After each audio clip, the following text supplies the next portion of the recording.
Welcome back to the grim darkness of the 41st millennium. I'm Inquisitor Temperance Prize, keeper of the Inquisition's Black Library, and this is my report on the Valentyne Heresy, an actual play podcast set in the Genesis adaptation of Warhammer 40,000's Dark Heresy RPG. This report features Game Master Tom McGee and players Ryan LaPlante as Inquisitor Lucius Valentyne, Tyler Hewitt as Attikus Viz, Del Borovic as Morgan Rolls, and Josh Halbot as Gideon Vega. My report shows that the Inquisitorial band have allied with an Archon. Valentyne made the group's value to the drukhari clear. Attikus watched the guards, suspecting a trap. Gideon kept an eye on the enemy psyker, and Morgan flirted her way into a drukhari dark lance. But can these heroes massacre a witch cult? Or will they die at the hands of the cult of the Jaded Blade? Find out next in this episode of the Valentyne Heresy. From the Adeptus Mechanicus. Unlike our las cannons, the Dark Lance seems to use some sort of dark matter particle that the drukhari refer to as dark light. This entirely heretical perversion of how technology is meant to work is, of course, disgusting, though its destructive capabilities are inarguable. There are some that say that it may in fact be sourced from black holes. We execute them, but it is an interesting thing to consider, isn't it? A gun that draws from the power of black holes. You are in Chimera, the Dark City, having just struck a deal with Davros Malantira, the Archon of the Cabal of the Bloodied Sand. You met with his retinue in the offices of a factory because he has been booted out of his citadel by the Supreme Overlord, Vecht, who has decreed that neither Davros nor his son Sileus will have access to the family fortune and position until one of the two of them defeats the other. The way they are settling this, being a family of arena builders, is of course through the family trade of an arena fight between the two witch cults they support. I should be clear that neither of them owns the witch cults. Witch cults aren't like a sports team you purchase and run around. But they're both heavily invested as patrons and supporters and are publicly tied to these groups, such that the rise and fall of these cults in the arenas will also bolster or diminish the status of the family itself. They're also not high enough in the court to really have too much sway, so they kind of need to get their wins where they can. Davros has promised you access to a Dolmen Gate, which is a living Necron portal that will get you into Mars, but only if you can help him seize control of his citadel again, because he has it tucked away in a vault there. It's one of his precious treasures. He made good on the deal he made with Trin Rakai, despite how late Trin was in showing up, and turned some of the other Confederates away, which also suggests that the cabal that you've been hunting is well underway in their scheme to murder the Emperor, which was kind of what you'd expected based on what you'd spoken to Trin about, but here we are.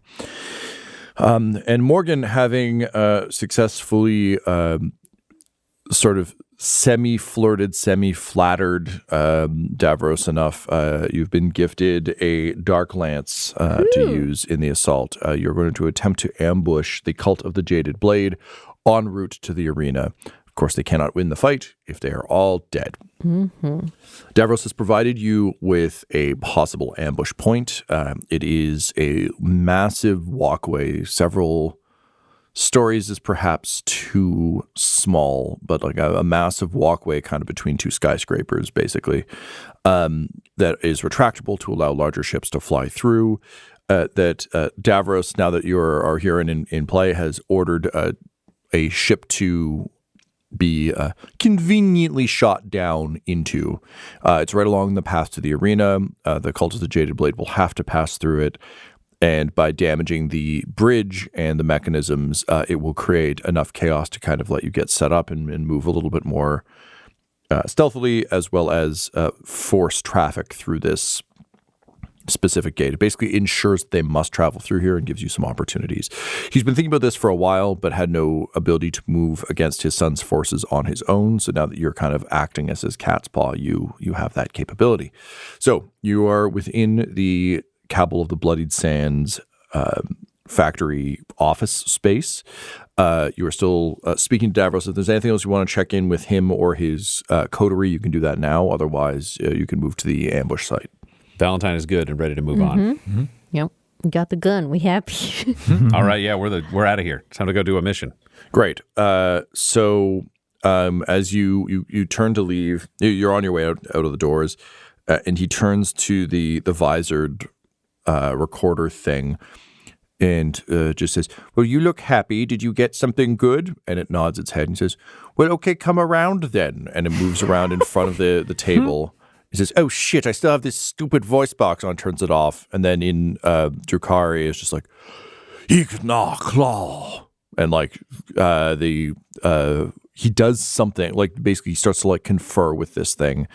And the woman next to him kind of like gets up, loops around in front and like closes the doors, glowering at Morgan as you all leave. Gideon, what was that thing doing? I have absolutely no idea. I wish I could tell you, but I have never seen something like that before. It is of the warp, though. Yes, I got that impression as well. I will say, Gideon, one thing you did note was there didn't seem to be warp energy passing between it and Davros. So it was heavily warped up, but it's not like, it wasn't passing anything along. Sure, he'll convey that in a way that makes sense. It was of itself. Davros and the rest of the drukhari still seem to reject the warp, but it was functioning quite thoroughly within it. It's my assumption with the general, for lack of a better term, staring as it was looking into our minds and borrowing stories, truths, whatever it could find, but I cannot know for sure. Regardless, this is a danger that we do not face at this time. It's time for an ambush. Let's see what the layout is, prepare as much as possible, and then enact a plan with the greatest violence the Imperium has ever been able to display to Xeno scum. I can get behind that. Yes, sounds good, Inquisitor. Yes. How do we feel about this plan that they've sort of put together? Can we top it? Do it different, or is that the way to do it? I believe you are asking if a plan made by humans could be superior to a plan made by the Xenos. Of course we're going to improve on Yes, it. I know that. Suppose I was asking as a formality, wanting to know if you were all thinking what I was thinking. I am indeed thinking what you are thinking. This is a plan they've given us. The location undoubtedly is correct. The strategy may be sound. But once we get boots on the ground, we'll be able to see exactly what we think we would be able to do, knowing our strengths instead of theirs. We're not here to dance around and take a bunch of drugs. We're here to commit the most efficient homicides possible. Entirely agreed. And I guess are we having this conversation out loud, or I think this is like you're outside. You're Okay, waiting great. for a vehicle to be brought around to take you to the site. Yeah, then Morgan will just, if things do happen to go not as planned with this, it may be useful for us to lean further on Davros. He was hiding that he's missing one leg, and he has not replaced it, probably, so that no one knows he is at such a disadvantage. Push come to shove, perhaps we could push them at each other and just sneak in to find this gate, but not that we know how to use it. Yes. There's also the possibility of Davros betraying us because either of drukhari personality flaws, the influencing of the drukhari female who seem to be deeply threatened by you, Morgan, or the camera-faced brain monster from the warp's influence. Now we have blackmail material. Hopefully we can find even more. In the end, I don't actually care about Davros. I just believe he's the most reliable form of access to this gate. I would trade both of them to Vect in a heartbeat if the Overlord would open the doors for us. I agree. This seems like the easiest way forward so far, given that it was Trenrakai's contact.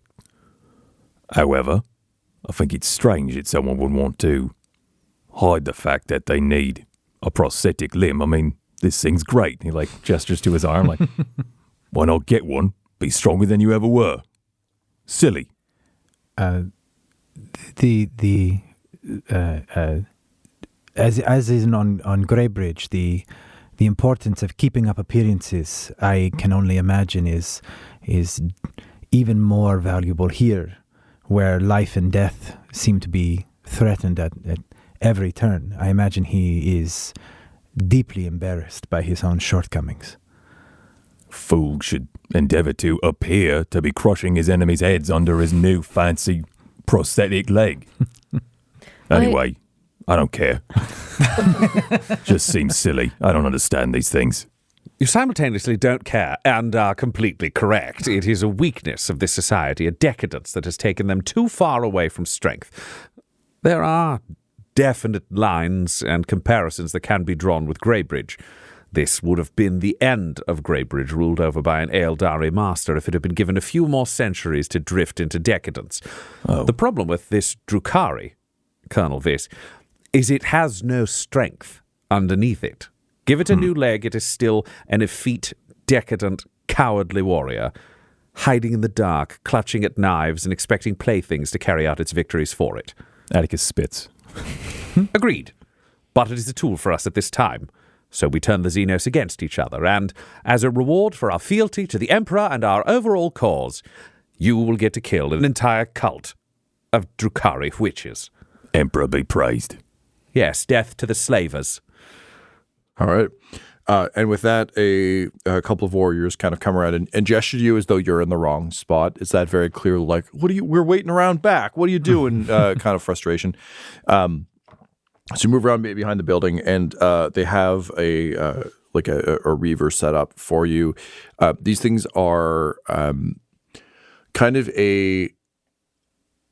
almost an arrow shaped design, so a sort of a pointed front, flaring out into jagged edges.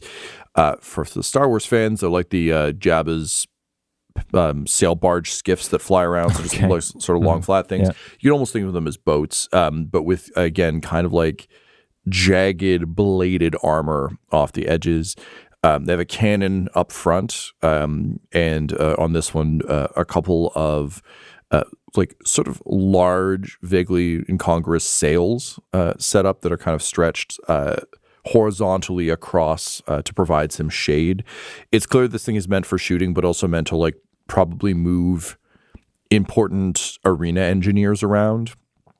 So the equivalent of sending a limo to pick you up. There are Kabalite warriors on board, and one of the Slith is going to board as well, the one who kind of gave you the instructions.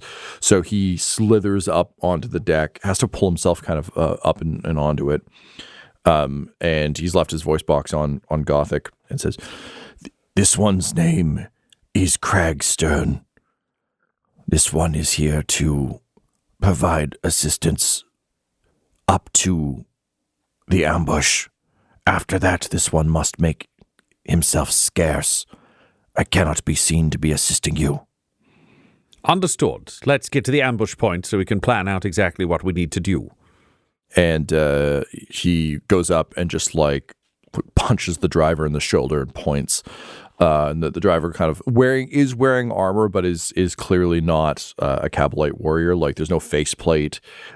Is a drukhari, but clearly like a lower on the societal rung. Drukhari. He's a little bit gaunt, which Valentyne you'd probably know is from the ones who don't cause enough pain and suffering and get their kind of like.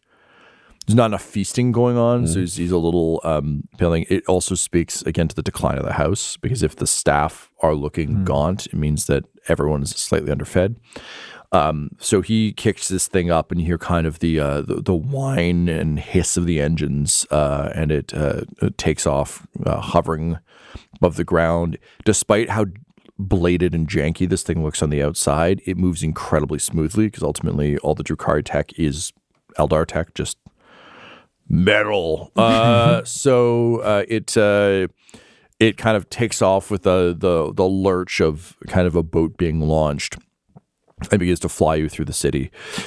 As on foot, you see atrocities in all directions as you fly amidst the spires.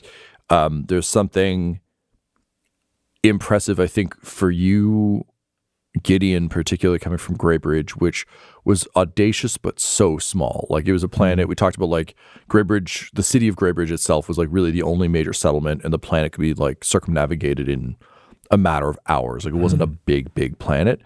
The buildings on this planet are like bigger than the city, you know. So there's just that a little bit of the, you know, when you the first time you go to New York and you're just like, holy shit, there is city in every direction and it's all vertical. There's a bit of that, but at the same time, again, there's like chains hanging from everything. Every so often, like a window blows out with an explosion. You hear like gunfire within the building, screams. It is generally a bleak place. As you're winding your way through the city, there's an explosion in the distance that is heavier. You see windows rattle around you, and almost feel a bit of the hit on the air. Crackstern leans forward and says, "That would be the distraction. Our Archon has arranged for a ship to go down. It will have damaged the bridge mechanisms, and repair crews will be on site immediately. This is a major artery. It should provide you with some degree of chaos. We do not care what happens to the survivors of the ship nor the repair crews. Understand that the Archon only cares about the destruction of the cult. Anything you need to do is fine."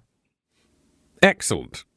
Valentine's going to take in the scene if they've arrived. So that's in the distance. So like, it takes you another few minutes to get there. By the time you get there, there are like emergency crews on site. But he's got a professional eye for these circumstances. Sure. So, well, you're just out of line of sight. Then you kind of come around. And sure enough, you notice the buildings getting more dense as you get closer to the arena. This is a classic case of just running out of space. But since Comra has been around kind of forever and has been just built on, it used to have like vassal states that you could access, but it slowly consumed them and absorbed them and destroyed them and invaded them and all this other shit. So as a result, it's growing into itself. And Valentyne, even though you're not a pilot, looking around, piloting one of these vehicles through the increasing density of these buildings is just a recipe for disaster, particularly knowing there are probably people who will just jump onto your vehicle. And fine for a jet bike, terrible for these skiffs. So you can feel the city encroaching as you reach this choke point, which again, I think for a tactical mind, it's like, oh yeah, there is only really one clean way through this specific juncture. And as you approach, you can see massive coiling black smoke coming off a large flaming cargo vessel of some sort that is on fire and has crashed into one side of this. So the best way to think of this looking forward is not like a drawbridge, but rather two bridges that can extend out and meet in the center. So you can see these things from a like our world perspective, probably about 5 lanes wide. So they're wide things. At the end of them, there are those little cylindrical emergency pillars that can kind of come up out of the ground. You note that this is enough to stop vehicles from just careening off the edge, but it will not stop anyone on foot. Again, similar to Star Wars, similar to the Imperials in Star Wars, having absolutely no conception of safety railings because they value life so lowly that they're just like, whatever, let's get more. You can see there is a railing on either side of like flanking this large bridge, but at the edge, it's really just like vehicles are expensive. If people fall off, that's their own fucking fault. There are teeth on either side that you can see connect when the bridge intersects. They are sort of large, flat, interlocking, almost like zippered teeth that connect on the two flat edges. When it syncs up, they're likely, you would probably guess, Valentyne, magnetized to make sure that they stay. But the bridge is open. So the bridge being open, based on the size of the ship you're currently on. When you say open, you mean not attached, or both sides are in place? So looking forward, the bridge is retracted on both sides after the hit. You can see a control booth on the right. So we'll say the east side, there's a control booth, and you can see people coming in and out. They're doing a lot of the classic, like, you can really think of this like a boat hit a bridge, where it's just like they're outside, they're looking across, they're like looking at the monitors. The control booth on the other side has been obliterated by the ship going down. There are hover platforms set up around the ship and the edge of the bridge kind of moving back into the city. They're stopping traffic, but they're also dealing with both pulling people out of this ship that's on fire and the fact that the bridge controls on that side have been destroyed. Around it are large towers, so a lot of different balconies and other kind of sniper locations. Morgan, this is a sniper's paradise. Looking around. In terms of your combat prowess, Valentyne, I think there's enough flat space that if you had to engage on ground, there's more than enough room to do it. But the way to basically think about it is the west bridge is fucked up by this crashed ship. The east bridge is relatively empty aside from some emergency crew who are there. And we're on the east side. You're coming from the south. So you're taking the same route in as you fly in that the eventual cult crew will have to take. So yeah, approaching it, and again, you're getting here before they do. They won't be here for a little while, so you have time to plan the ambush. That is what you are roughly looking at.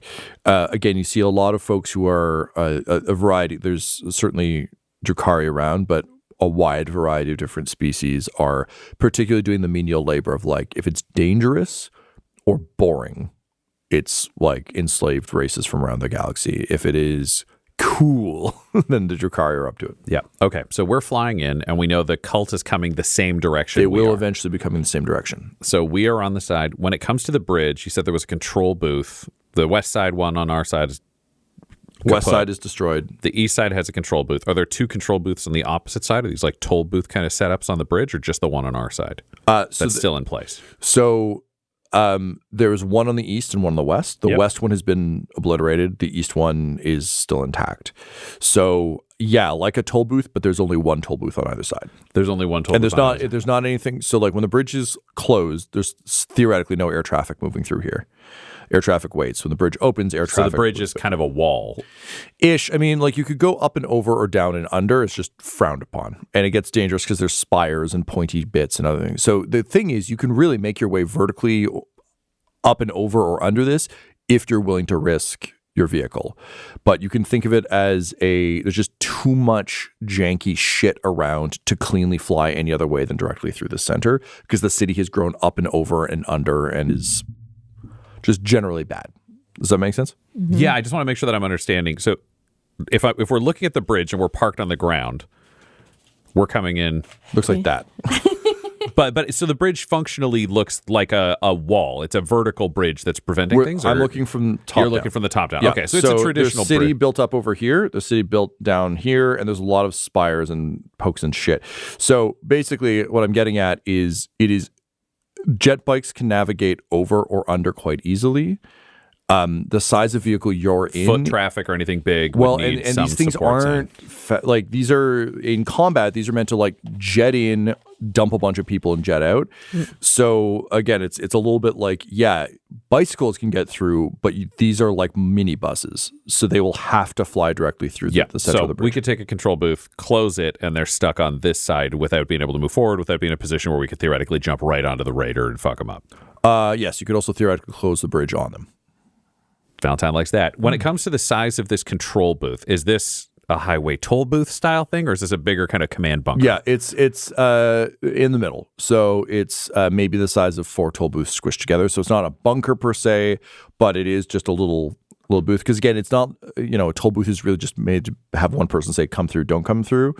This thing has to control this massive mechanism. So yeah, it's like a small boxed room, big window around the side. It's not heavily guarded or anything. This isn't a military checkpoint. This is literally just a commercial bridge. Yep. And as Valentyne takes in these workers, do they seem of the driver cast? Are we seeing weapons? Is it like Kabalites are being forced to do this work? No. There are you can see like overseers basically who are not necessarily in Kabalite armor, but like every so often flipping through a drukhari codex, you'll find like Kabalite casual, where it's they've got like the loincloth thing going on. They're not wearing a helmet. Their hair is pulled back in a really like tight ponytail. So there's that kind of thing where they have a gun on their hip and probably like a laser whip of some sort, kind of out and handy in case any of the workers get testy. But for all intents and purposes, like as you've seen, this place is just a fucking chaos engine, all lowercase c, chaos engine all the time.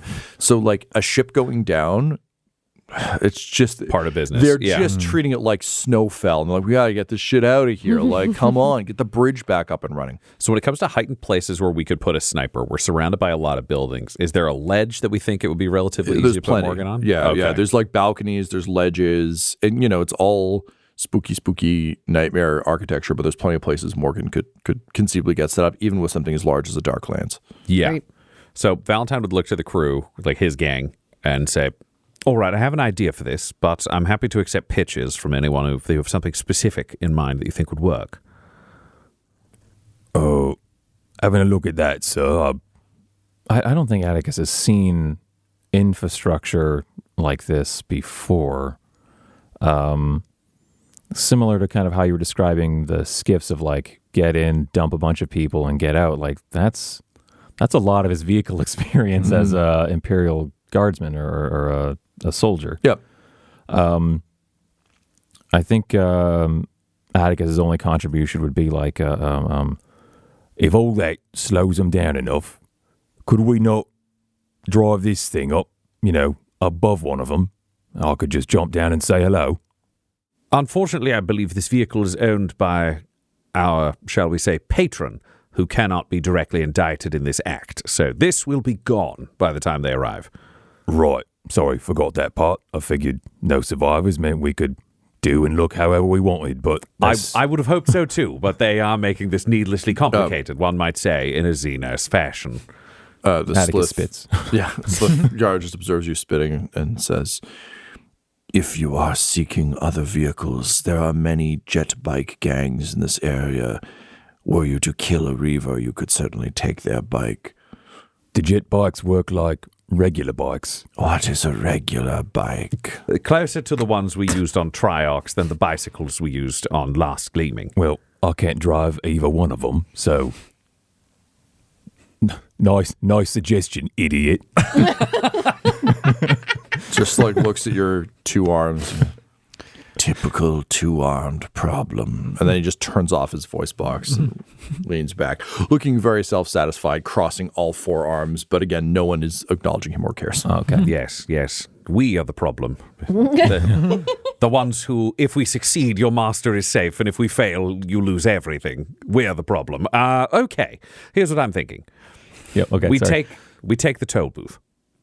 We can have Morgan from range begin to pick off the supervisors. We take control of the work gangs. We promise them freedom and the weaponry of their supervisors in their own hands after this is done.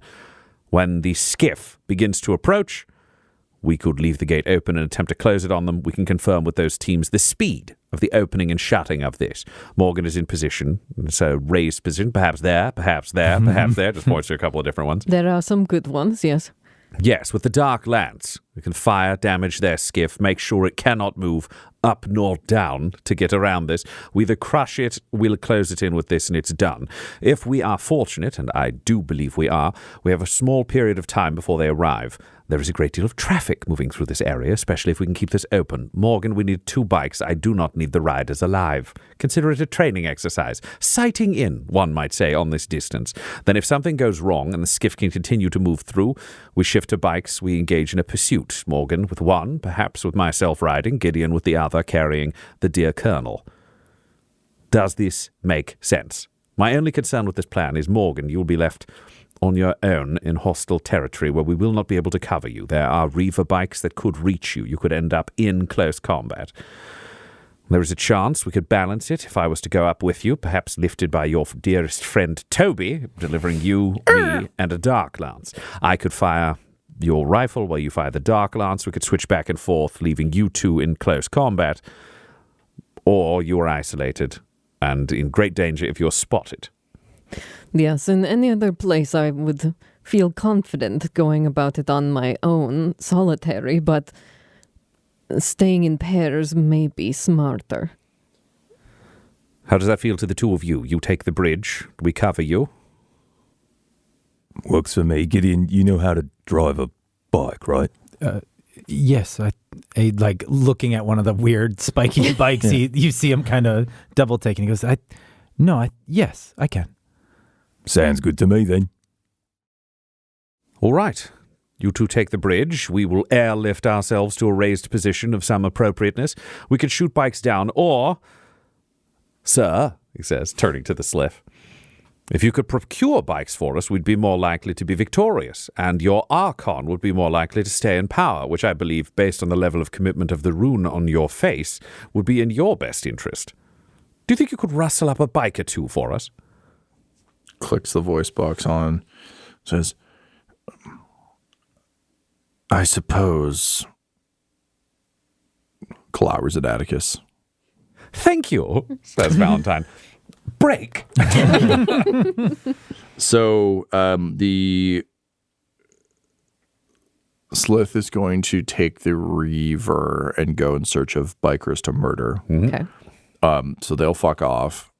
They kind of like come in for like one of those classic like hover vehicle drop-offs from the start of every Halo mission or the end of Helldivers. Just kind of let you off on the bridge and take off. And immediately, one is kind of like off-duty Calibite warriors is just coming over. He's not wearing the bloodied sand insignia. He seems to instead have the insignia of the Black Heart, which, I mean, I guess probably the Slith would just lean in, which is the Supreme Overlord Asdrubale Vect's Cabal logo. So basically like the Royal Guard in Gideon. Again, this would be very comedy. It's just like, oh yeah, that's how that goes.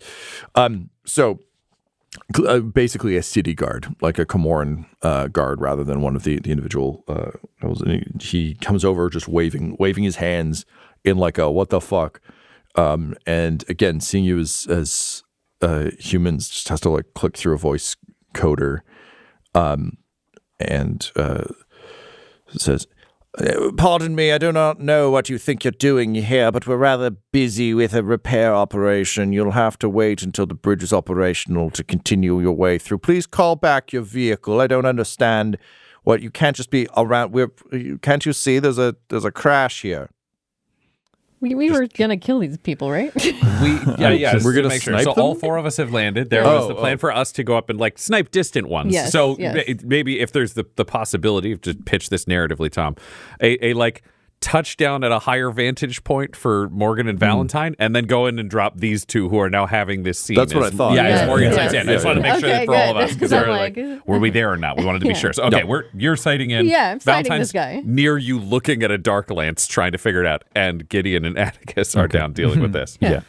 I think Attikus won't even like acknowledge this guy talking to him. He'll just be on the microwave being like, is this one mine or yours? To you. The Morgan will just take a shot. We'll see how much. We would like to know how much damage these can also take. Like, can I one shot this guy, or is it a shot punch? So I want to know off the bat.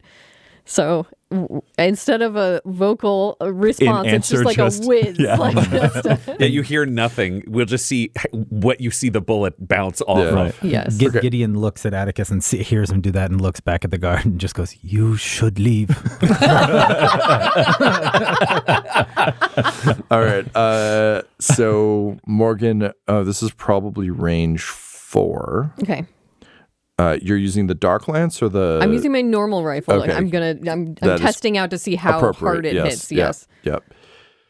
Okay. So distance 4, all your normal boosts are using armor piercing. I'm going to use normal? armor piercing, so only 2 boosts. Only. Only 2 boosts. So this guy has normally has defense 3, but he's not wearing his full armor, so he'll have defense of 1. Okay. And I'll give you a boost for like aiming at a target that's busy in conversation. Oh, you know definitely. exactly where he is. Although, someone's throwing a wrench in the works, but he's like, what do you mean? I'm the busy one. You should leave. As Yeah. like Crosshair moves in. But it's perfect. And Attikus asking that question is like, she's just sighted up. And the moment he asks that, it's like, bullet. That little red dot just snakes down.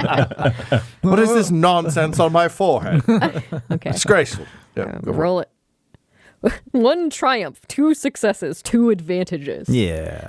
Free. Okay, how much damage? That would be. Gideon just gets covered in blood. Does triumph count as an additional success? Yes, it does. Yep.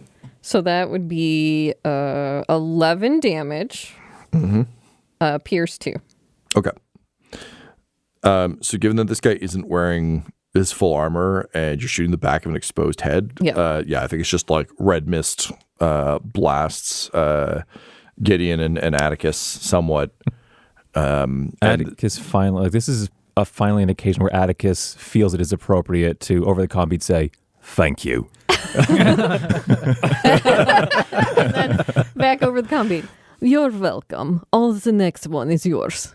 Understood. And sorry, please continue. I will say, Morgan, I juiced that one for you a bit based on the triumph. Yes. So, So the triumph is gone for that then. Did you have a pitch? I mean, if that's the pitch of just like, this is quiet, no one notices, done. That's fine then. Great. Yeah. Valentyne comes on over the bead and he's like, "This technology's so strange. Morgan, focus on the ones further away from our team. Colonel, begin where you are, work your way forwards to the toll booth. May you meet in the middle." And I think Morgan is going to swap and give her sniper rifle to Valentyne so she can start looking at this lance and figuring out what is going on with it. Scratch that. I'm joining you, Colonel. Let's have some fun. Okay. I think Let's. maybe then we'll say the triumph, Morgan, is you being able to clear bridge targets. So like you take that guy out and clear.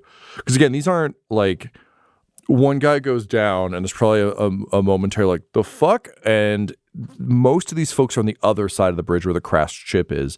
So they're busy doing shit. Yes, Would you this also is be the trying to calm snipe them, side. or you're just trying to get the calm side down? We're just covering them. That was the call. So Great. yeah. So I think, it's just that classic, like the scope moves across like between Valentyne and Morgan, just kind of scoping up on stuff. And ever so often you just see like Attikus run up and just punch a guy off the bridge.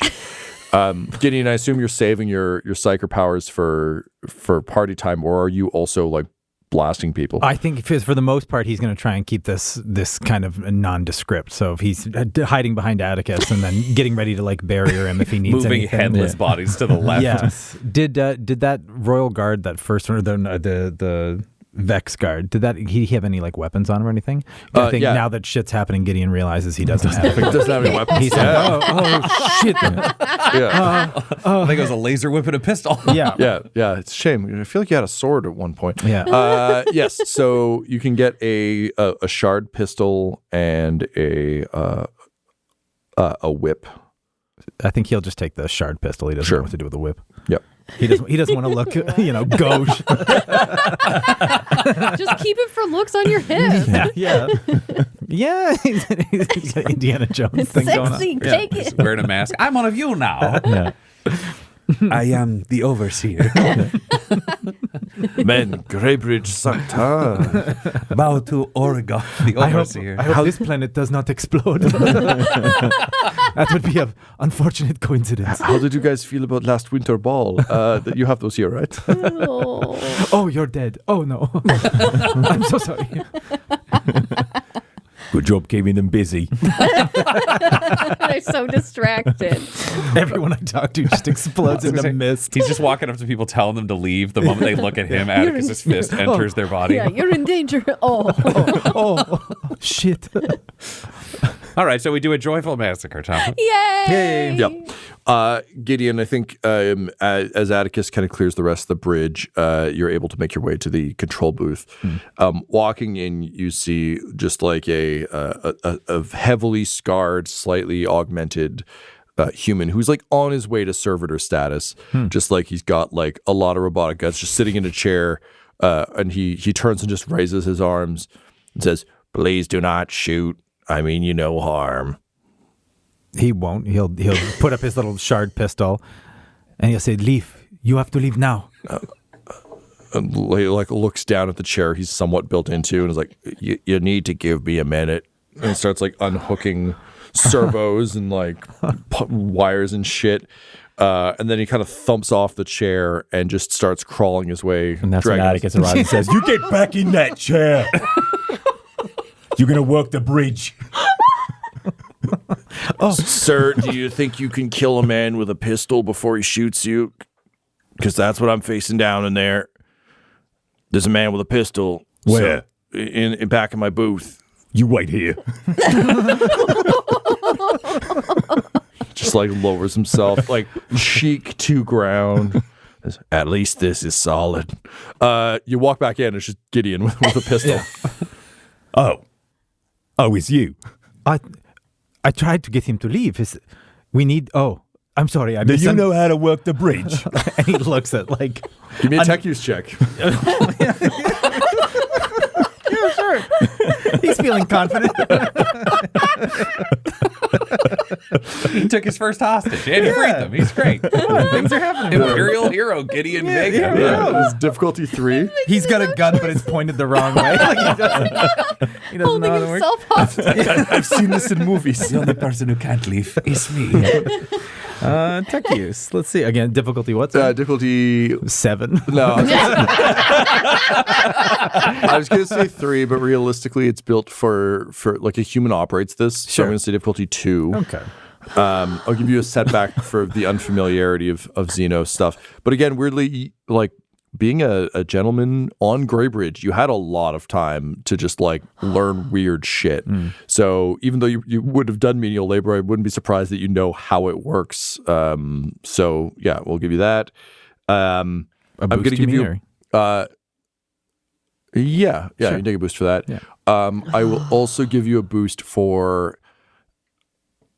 I'm trying to impress Attikus. Like this is an important thing. Like you thought you were doing good, and you really need to fucking sell this thing. I think that's all the cases I'd make. Story points are still at 2 and 3. Sure. Anyone else have anything else you would?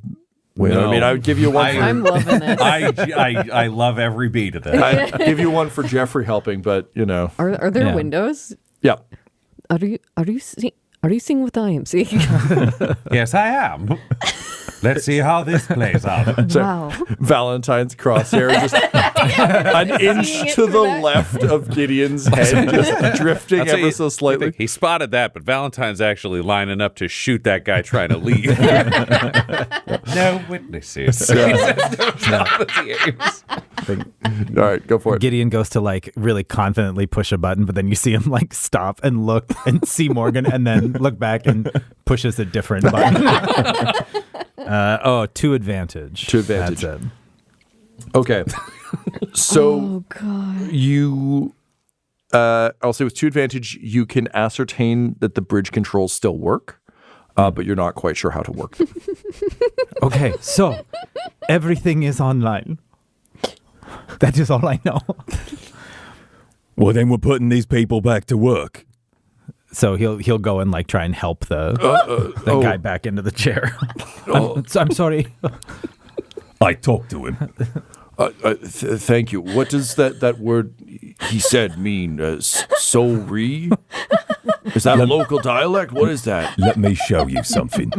And I'm just going to step outside the toll booth to the nearest like Blackheart Cabal corpse. Mm-hmm. I'm just going to take my flesh hand and just like smear some of his blood and just like grab like a bunch of his blood and viscera. I'm going to stroll back in there. I'm just going to run that down this guy's face. Oh. And I'm just going to say, Seize your freedom back from their cold, dead hands. Freedom? Yes. The life you had before this. and he gestures to the whole situation. He's like, that's what we're here to do. You're going to lead all of us? Indeed. And he just starts laughing. And like he's got like 3 teeth left, but he's just laughing. Yes. Oh, yes, we will finally get vengeance. Yes. What do you need from me? I can fight. He looks down at his robot arm. Like you. And he's going to point out to like where the bridges meet, just like that kind of like negative space kind of thing. And he's going to say, the cult of the Jaded Blade is going to be moving through that space in a matter of minutes. Can you close the bridge fast and hard enough to crush them? I'll have to shut down the safety protocols. He looks at a switch, clicks, he says, that's all it was. So yeah, I can't. Wait, the revolution is just you killing a bunch of athletes? That's where it starts, my son. Okay, like licks the blood off his lips. He says, okay, all right, yes, I'll close the bridge. We'll destroy their entertainment and their, what are we destroying? What does this do? Do your job. Yes, sir. Okay. Like starts plugging himself back in. Valentyne up with his sniper rifle is whispering under his breath to himself, but you can hear it, Morgan. And he will inspire the least of those of the Emperor to rise up against their oppressors, slaying the Xenos. The unclean shall rise, the corrupted shall rise. All shall worship in his name on the field of battle, spurred on by his imperial saints. And at that point, the cult of the Jaded Blade appears coming down the sort of alleyway of air traffic towards your bridge trap and a possible Imperial Saint. This episode of the Valentyne Heresy features the voices of players Ryan LaPlante, Tyler Hewitt, Josh Halbot, and Del Borovic, alongside Game Master Tom McGee. This episode was edited and mixed by Laura Hamstra, and the Valentyne Heresy's artwork was created by Del Borovic at delborovic.com. That's DELBOROVIC.com. Our theme song is The Hordes by Megan McDuffie, and our ad breaks use the tracks No Control and Chiefs by Jazzar, JAHZZAR. All of their music is available at freemusicarchive.org. For all things Dum-Dums and Dice, including merchandise and how to join our Patreon, you can visit dumdumdice.com or find us on social media at dumdumdice. That's DUMBDICE. Ave Imperator, and death to all the heretics. Dum-Dums and Dice has to give a special thank you to the supreme beings of our Patreon at this time: Christopher Little, George Dolby, Gavin and Abby McDonald, Fire Unfriendly, Grandma Likes D&D, Alan, Stabby Stranger, Glitch Trick, Flynn1138, Alarain Okapi, Schrodinger's Pepper, Madre de Gatos, Lady Maiden, Nithrian, Garbo Ape, Sam Schaefer, Waffle Marine, Rob L, Dia De Los Hoodless, Squishy Werewolf, Remy Funky Head, Accent Therapeutic Services in Florence, Kentucky, Lael, The Long Family, Jordan Oliver, Richard Wright, Brittany Fenwick, Alex Parr, Dragonfly, Megan Werner, A Man Out of Time, Curtis at FingerTechRobotics.com, Panda24NN, Shendra D, Your Homeboy Bones, Ellis Hatch, Odigenous, Beef Not Cheese, Kai Koa, Squire Solaire, Sandy Sassy Pants, Adam, Amira Lockhart, James Molina, Nick Hemsing, Alex LaFountain, Mickey Blake, Seth Cambron, Corpse Knight Silver, Adam Mir 101, and Jill and Noel LaPlante. If you want your name to be added to this list, you can join our Patreon too at patreon.com/dumdumdice. Thanks to them, and a little bit of thanks to you.